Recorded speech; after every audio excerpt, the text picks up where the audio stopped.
Karibu, leo nakwenda kukuonesha namna ya vitu ambavyo haviwezi kuleta majibu kwenye calculator. Kitu cha kwanza ni namba yoyote ukigawanya kwa sifuri. Kwa mfano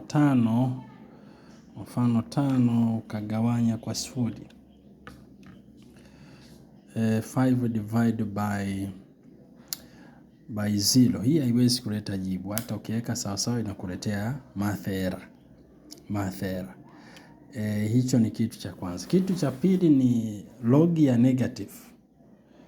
Log ya negative, kwa mfano log of negative 8. Log of negative 8. Hii pia hauwezi kupata jibu kupitia calculator. Kwa hiyo log ya negative.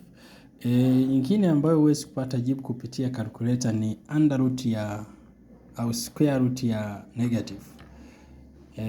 Kwa mfano na square root ya negative 4. Square root of negative 4. Hiyo pia hii huwezi kupata jibu. Ukibonyeza sawasawa ni math error. Kwa hiyo pia huwezi. Kitu kingine ambacho huwezi kupata jawabu kupitia ni unapozidisha mabano. Unapozidisha mabano. Kwa mfano na 89 mathalan una 89 jumlisha 6. Tuifungie, tuanze kufunga mabano. Unaanza mabano 89 jumlisha 6 mabano.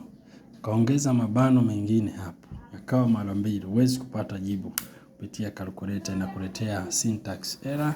Kwa hiyo hivi ni baadhi ya vitu ambavyo huwezi kupata majibu. Kwa hiyo tuwe waangalifu tunapotumia calculators, aidha mabano yakiwa yamezidi au hayazidi. Tunapaswa kuwa waangalifu wanafunzi. Usisahau kucomment, kushare, kulike na kusub. Thanks.